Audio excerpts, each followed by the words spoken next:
All right, everybody, welcome to the Haunted Live Season 1 finale recap show.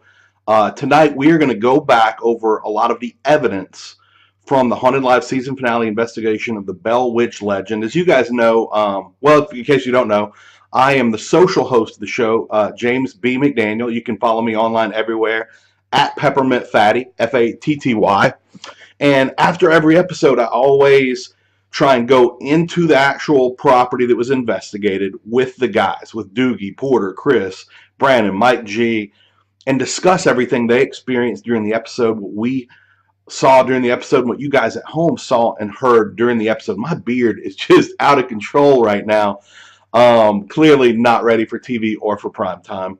But this episode, we had a really hard time in the Bell Witch cabin, whether it was internet connectivity or something to do with the Bell Witch herself. We could not get the whole video out. It kept cutting out over and over and over. And so that's why I'm here to talk to you about what the guys talked about. And kind of originally this was going to be more what the guys talked about that you guys missed. But as time's gone on over the last few days, I think this is going to be more about evidence analysis of what you guys at home have found. I said this before and I'll say it again. I think you guys at home discover as much evidence, if not more, each week than the Tennessee Wraith Chasers themselves, because they are in the moment. They're dealing with what they're hearing, what they're seeing, what they're smelling. But you guys at home, you have really 4 hours of footage, an hour per camera, to go back and look over and investigate. And you guys have absolutely killed it the last few weeks. More and more and more, we're seeing so much stuff come out 1, 2, 3, 4, 5 days after the fact from you guys. And while I was going back over the video today, I caught something that I think is one of the most phenomenal videos I've seen come out of a paranormal investigation show that I'm going to share with you here tonight. It actually slowed me down. I was actually not able to finish my full recap of this entire episode because of this video I found. Now I'm going to look real quick here at the comments, see what everybody's talking about. What's up, Ada Hoops? Let's see, Holly Bentz, thank you guys so much for being here. Glenn Swart, how's it going? I want to let y'all know Porter was going to try and be here with me today when he saw he was doing this video. I was going to figure out how to kind of get him in picture, but he's on a flight. I think most of the Tennessee Wraith Chasers are on flights right now. They never, ever stop. They're always on the move doing investigations. By the way, I am Wraith Nation official. You'll see here, thanks to Mike G for my killer sweatshirt. I didn't think it would fit. I'm a big dude, and it fits like a glove. These are great sweatshirts, y'all. Let's see what everybody's saying here. How's it going, Christine Hoffpower? Hopfear, I'm sorry. Yeah, we did. Yeah, William and I cannot say your name. Williams Tenna. We did not have a problem earlier in the day, but we had not been trying to broadcast directly from the inside of the Bell cabin. One thing I can tell you that was going on in there is at one point the camera was on Mike G. He was talking about some things that we caught and heard outside, which, oh my God, there's going to be so many tangents here tonight, y'all. The things we heard. So watching the show itself, watching back the finale episode, I heard a few things. And from what I picked up Friday night, you guys could hear it over the social quad cams, which, by the way, if we're going to be talking about the quad cams, here's the quad cam screen. We've got cabin attic, grave, cabin mirrors, cabin first floor. I can't do this. It's backwards. I'm terrible at this. But you guys could hear a number of very loud female screams. And we heard that live on set, and it was bone-chilling. It was absolutely bone-chilling. There were 3 different screams. We were in kind of the middle of nowhere. There's like this big, old, I think, abandoned school building. It might not be abandoned. If it's not, my apologies to whoever goes to school there. And then there's just the cabin. And we're surrounded by open fields. And it's a big crew. It's a big crew to put together Haunted Live. There's maybe 60, 65 people out there. And at any given time, if I kind of turn my head, I can see 20, 25 people. There's people in the truck. There's people, cleaning up. And when we heard those screams, everybody from executive producer on down to PAs, everybody, you're just turning around, just totally shaken up by those screams. Earlier in the day, of course, there were barks, there were howls, And I couldn't really get anybody to really pay attention to me when I'm like, hey guys, we just had, was it Bob Bell? We just had a descendant of the Bell family here talking about how the Bell Witch assumed the visage of a black dog, and a black dog comes to set, visits everybody, then disappears. Legit, a black dog. And then I was told that black dog, who nobody knows where he belongs, that dog was also there when they were doing location scouting months before. It was just there on set checking them out. And I'm a dog person. Dogs love me. I'm not embarrassed to say this dog came up, nuzzled my beard. If it was the Bell Witch loved my beard. And then the rest of then the next time I saw it, wouldn't have anything to do with me. It checked out everybody individually and then disappeared. Everybody kind of laughed it off when I said that. When I mentioned it, like, there's a black dog, guys. But I thought that was a significant thing. And then the howls, the shrieks, and all that after the fact. Let's see what everybody's saying here. My glasses are getting fogged up, guys. Can y'all see that? Tammy, I didn't hear the cat meow. I did hear footsteps around the grave. That could have been a cameraman. I don't know. That's one actual issue with figuring out what's what after the fact is because it's a live show, everybody flies in. It's like the people who are on set the longest are there for 12 hours and they're gone. Then people are flying back to New York, to LA. I'm flying back here to Louisiana. It's really hard to catch up with everybody and figure out who was where. A lot of it I can see. A lot of it I know what's going on. The grave was 1 or 2 football fields away. Could have been a camera person. I don't know, but I definitely heard footsteps and some people on the live feeds, and I was not able to get far enough into the episode today to get to the grave, said that they saw what looked like footprints forming on the mound of dirt next to the grave. So I can't speak to that. I haven't seen that. And again, I don't want to discount anything anybody says they saw or heard, because every week I see people live saying they're seeing things that I don't see, and then 2 or 3 days later, they send me video evidence of it. And I'm going to show you a lot of that today. Angie Carter, perfect timing to get me off of my tangent. How is Doogie's leg? We all saw Doogie felt like he got punched in the back of the leg. Doogie sent me this the next day. My leg from last night at the Bell Witch. The wife checked it when I got home because I had on like 3 layers. It was really cold. Everybody had on like 3 layers. If you really zoom in on this, and I've put this on Twitter. If you go to my Twitter at Peppermint Fatty, you can download this photo. You can enlarge it. There's 3 big red scratch marks there, which I'm told by some friends who know a little bit more about this than me, that the 3 marks are significant. That the three scratches have to do with like ownership, like we're sticking around. I've talked to the guys. Nothing too bad has happened to them since the episode, but a lot of them are traveling today. So fingers crossed. Let's all, if you're the praying type, say a few prayers for the Tennessee Wraith Chasers, and Doogie in particular, who seems to be a magnet for this sort of thing. Oh yeah, back to the story. In the cabin. So Mike G is on camera, and I'm standing next to Porter, exactly where Porter's leg was grabbed earlier by whatever that was on the SLS camera. Let's go ahead to those SLS photos here. Usually we get human-shaped outlines. This time Brandon on the post-show interview said it looked more to him like a spider. It was small. It had multiple legs. Here's another image of it on the wall, and I think that's significant. The whole spider thing. The Bell Witch was known to be a shapeshifter. The fact that Porter was kind of stuck to the floor, and I kept hearing, it's wooden floors. You can kind of see through them. I kept hearing scratching underneath my feet, which was really kind of shaking me up. So I kept kind of looking down to my right, and then Porter started looking down to his left at the exact same spot. And then he looks at me and is like, "Bro, are you grabbing my hand?" I wasn't grabbing his hand, and he was clearly distracted by something down there. And that was my kind of one experience, other than the things that everybody else encountered, the screams, the howls, the barks, etc., etc. Let's see, Debbie Childers says that looks like an upside down W. Yeah, could be an attachment, Mike Thompson.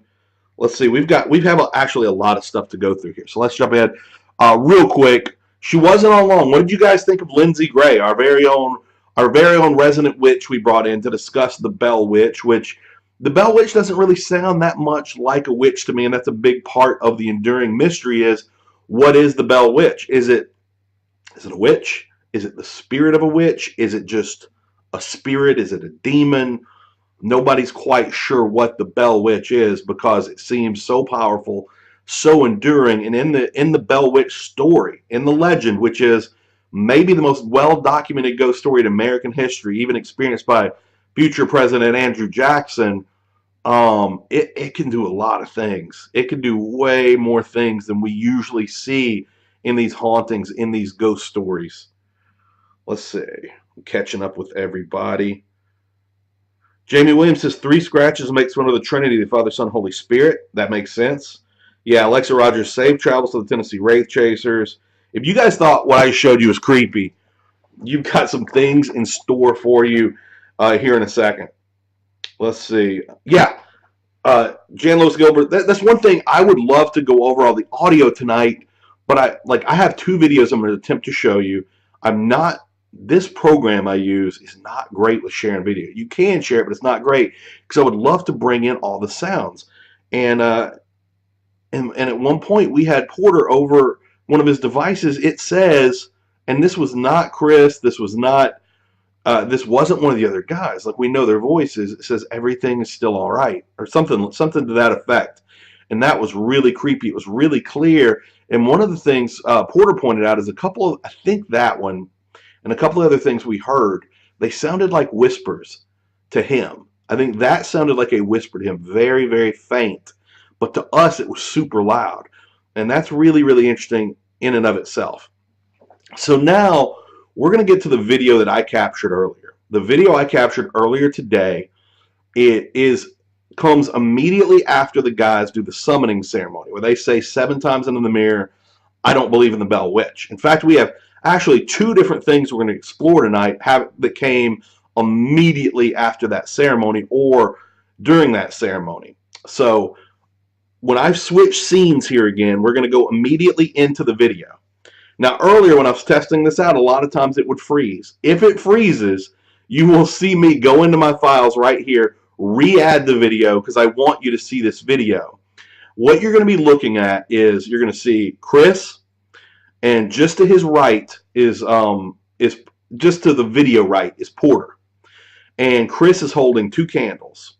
I want you to watch the area where he's holding the candles in between Chris and in between Doogie. I'm sorry, in between Chris and Doogie, about the area where he's holding the candles, kind of waist high.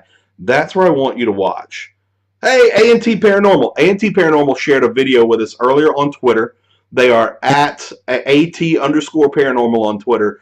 I'm going to be sharing that near to the end of the episode. It actually has to do, they caught the actual video of when Doogie's jacket got tugged. You can see it get tugged by nothing. And that video is coming up later in the episode. So right now, I'm hoping this will immediately play this video. If it doesn't, I'll re-add the video. And all right, fingers crossed. Here we go.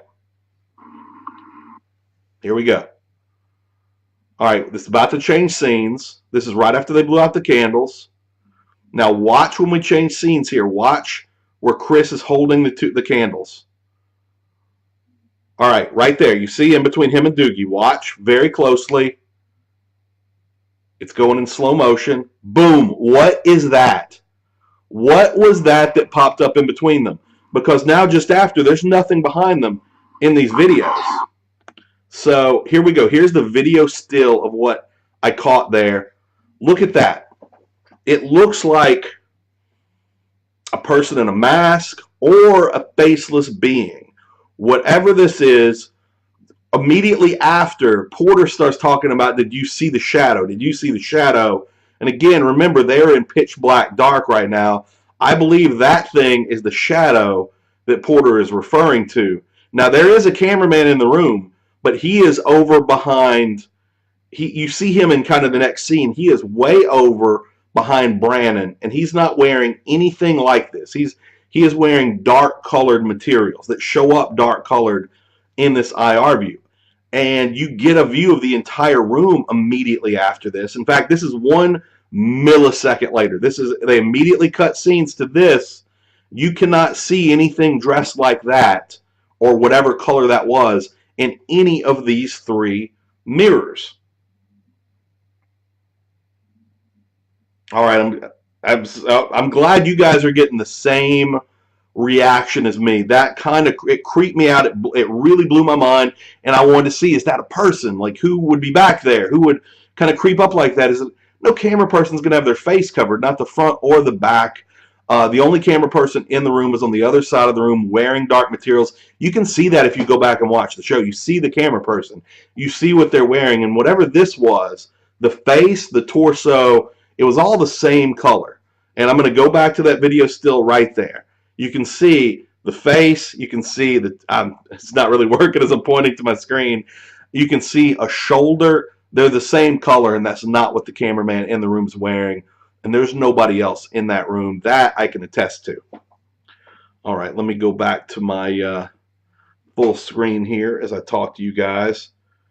I cannot believe I was not watching the show video. I'm watching the quad cams, so I didn't see that until I rewatched Friday night's episode, maybe an hour and a half ago, 2 hours ago, and that slowed me down significantly. Going back and getting video of that I could share on here, that slowed me down a lot. Getting the screen caps, that's why I wasn't able to actually get all the way through Chris's burial, which I really feel bad about. I've had like a day to prepare for this, but season's over. I'm a little lazy. Thanksgiving's coming up. Yeah, Charmaine Gregg, WTF for real. 1 second, y'all. I've got to rehydrate here.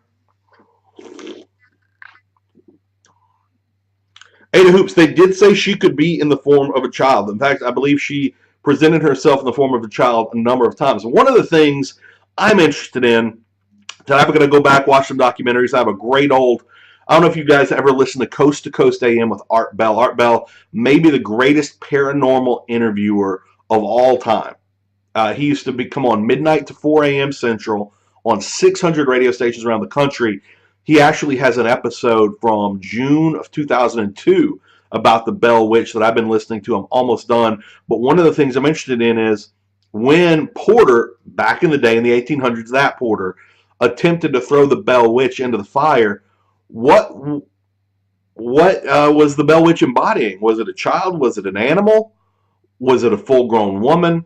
That's one thing that I haven't picked up in some of the things I've been watching and listening to. They talk about the Bell Witch showing up in church and basically telling everybody's business, telling their secrets, their sins. And I don't know if it was a formless voice, a disembodied voice, or if she showed up in the form of a witch or a child, or was it talking dog? That's something I'm really interested in that I've missed out when that I've kind of missed on when I've been researching the Bell Witch legend this last couple weeks. Let's see. There's a face figure behind me on the curtain. Please don't tell me that. Please don't tell me. This curtain is so wrinkled. I just want it to be wrinkles. I don't need the Bell Witch to follow me home. I have been haunted by something myself for my entire life. In case you guys don't know, the home I was born in was over 150 years old in an area of Louisiana that used to be known as No Man's Land. After Louisiana purchased, there was a strip of western Louisiana that nobody laid claim to. So there was no law. All the outlaws around the country, including Aaron Burr after he shot Alexander Hamilton, they fled to No Man's Land. So we have a small town here called Burr Ferry where Aaron Burr settled and then attempted to kind of create an offshoot nation before he fled to California. And it had been a doctor's house back then when there were no hospitals. Hundreds of people died in it. And it was incredibly haunted. That's one of the reasons I've been interested in this, and I'm so excited to be a part of Haunted Live because I grew up in a very haunted house from the day I was born till I turned 17, and we moved. Like right when I left for college, my family moved, and there was the number of ghost stories I can tell you are almost limitless. And so I have been haunted, and I don't need an extra. I don't need to bring home an extra because something followed me actually to this house. I've only had really one experience with it, but that was a really terrifying experience. Now let's move on to something some of you guys caught and shared with me on Twitter. I'm so sorry I didn't write down the name of who it was, but I'm going to give you the shout out on Twitter. I will go back. So this is after the guys leave the cabin to go to bury Chris, or to dig up Chris. As you can see, 9:54 and 12 seconds. What is circled on the table there is a flashlight the guy's left behind, and what's circled in the mirror is the reflection of the flashlight. So that's 9:54. Now here we have 9:56. The flashlight is on. You can see it both in the cabin first floor and in the mirrors here. So something not only turned on the flashlight, but then fast forward 9:56:18, and it's back off. As soon as those guys left, something started playing with their equipment and turned it all on and off. And I find that, I think that's some phenomenal evidence. Let's see. Let me catch back up with the comments here. I don't have them on my screen. I have them on my phone here. Oh no, Martha Boyd, your screen just froze up.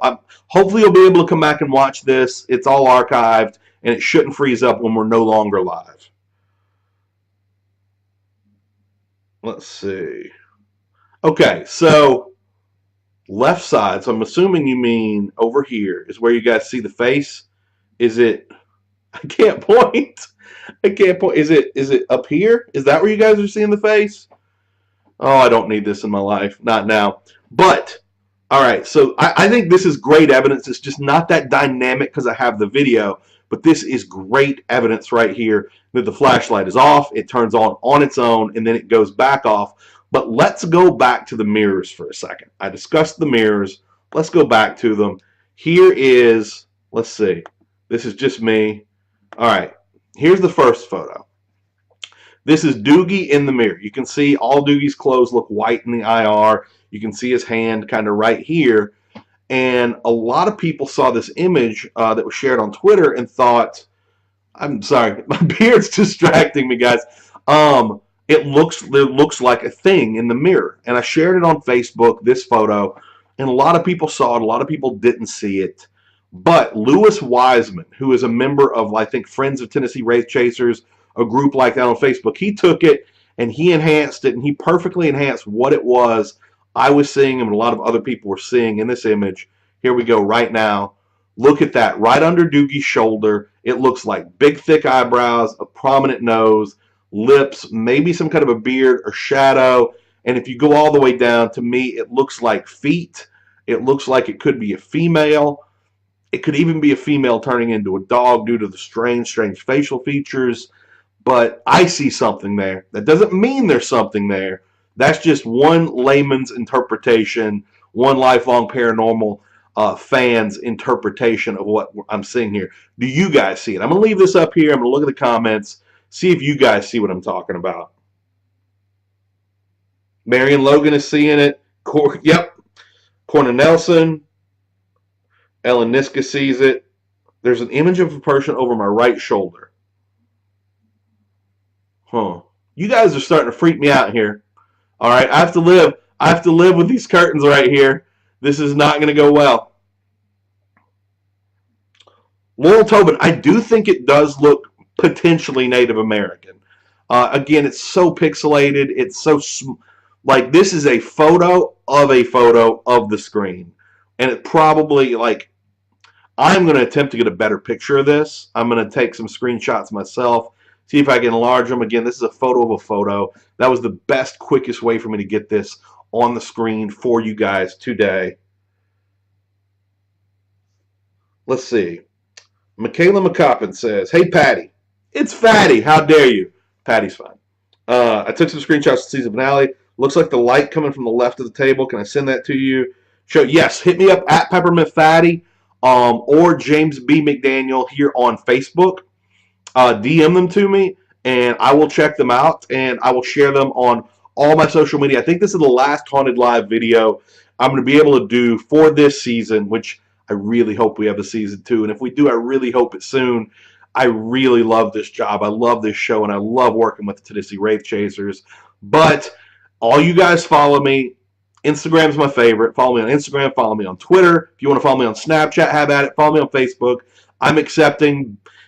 unless you don't have a profile picture, I'm accepting everybody's friend requests right now. So if you want to friend me anywhere, do it, and I will share all of this for you guys. You can, if you don't want to miss any evidence, follow all my social media. I will continue to share evidence from every episode as long as the evidence turns up, because I am now that I'm not kind of traveling every week. Travel took a lot out of me.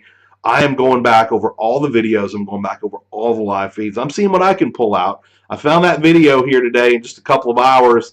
I'm hoping I can find a lot more when I have a lot of time to put into it. So I'm going to keep sharing as long as you guys are still interested. So in between the mirrors. Ooh, so people are saying they're seeing faces in between the mirrors. I'm really looking forward into looking into that. All right, Felicia Hardcastle, right? I think this show started slow. I liked every episode, but early on, we weren't getting the level of evidence I think we ended up getting near to the end. I think the crew and the cast really started gelling together. In these last 4 or 5 episodes, I think Haunted Live has really been on a roll and collecting some phenomenal evidence, from the rocking chair moving to the crib getting yanked, to the audio we're getting, to the rocking chair that moved having the SLS figure sitting in it and interacting with the table and with the Tennessee Wraith Chasers. I think we've got some great evidence, and there's more. There is a lot more. Well, I don't want to say a lot more. There's a couple more things I'm about to share with you. Let's see. Okay. So next up, we're going to another video. And again, I'm real sketchy about the video with this program. I'm going to throw the video up over here. If it doesn't play, if it's like a still photo, I will go pull it up from my desktop. You will see me digging into my desktop right here on screen and putting it up. This is when Doogie felt something yank on his jacket. And A&T Paranormal, that is AT_paranormal on Twitter, they got video. These two wonderful women got video of the actual moment the jacket gets yanked. And there's nothing yanking on it, but you see it move. So let's go into it. Oh, so I put my cursor on the jacket. I took video of my screen, and I put my cursor for my mouse on the jacket where it gets yanked. So at the very beginning, the cursor is just going to look haphazard. Hopefully it'll loop around a few times, and you'll be able to see where the cursor is, right where it's getting yanked. Here we go. All right, there. It's going to loop around.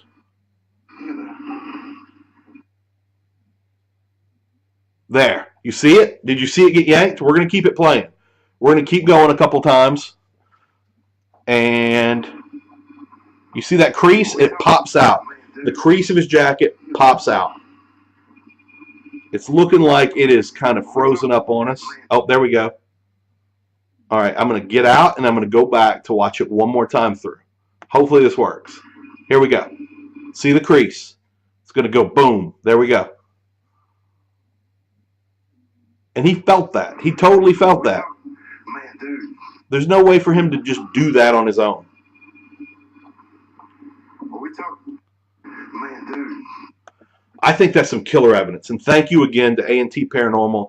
That's at AT_paranormal. Thank you so much for sharing that on Twitter. You guys saw that? Laurel Tobin says very clear. Chris Williams says yes. Kelly Regan saw it. Everybody's seeing that. Oh, no, now more people are seeing the face in my curtain. Okay. This is my right. Screen left. Is it here, or is it on the other side of me? Because I'm going to go back. I'm going to find this face. Is it up here? Yes or no? Yeah, Ellen Niska, totally. That everybody was saying they saw the face in the mirror live, and I didn't see it because I just didn't have a close enough view.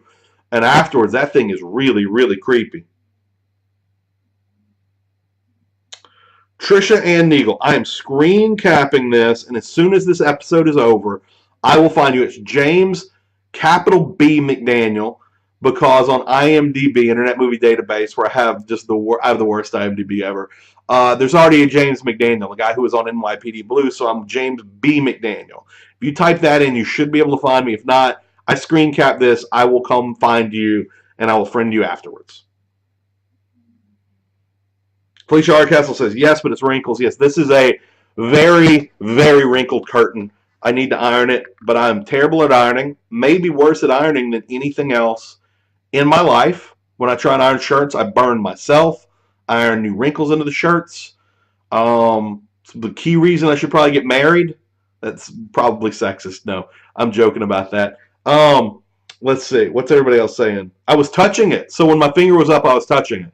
Okay, then I kind of see what you're talking about. Really hope it's just wrinkles and not a face. I usually have the lights very dim in here. Let's see. Also, I'm going to share this because I think you guys will like it. So I have become really good friends with a number of the Tennessee Wraith Chasers and our host, Jamie Kaler.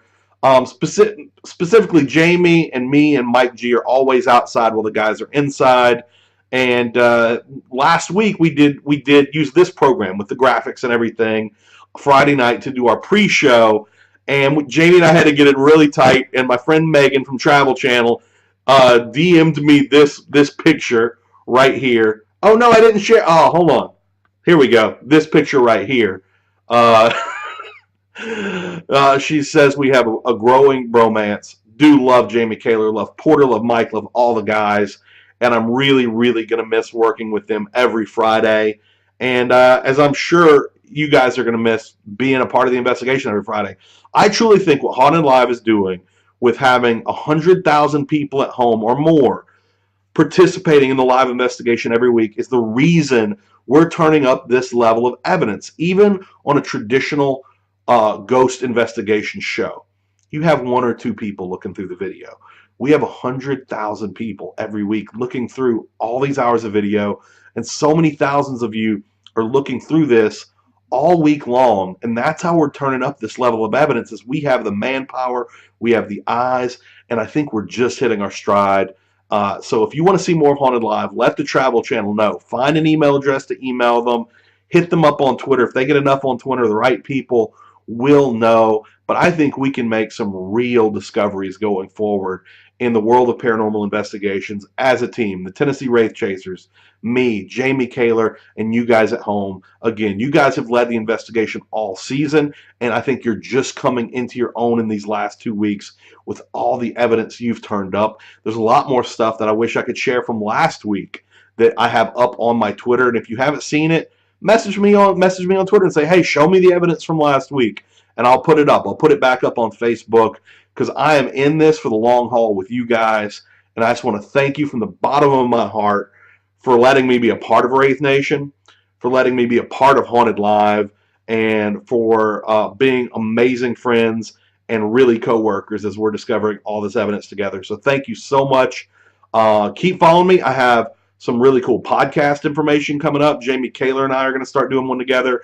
I'm actually going to be debuting very soon paranormal podcast I've been working on getting off the ground for over 2 years, exploring not just ghosts, but cryptozoology, ufology, all those different things, because I'm interested in all of it. So keep following me at Peppermint Fatty everywhere, James McDaniel on Facebook. And until next season, thank you again for letting me be a part of Wraith Nation.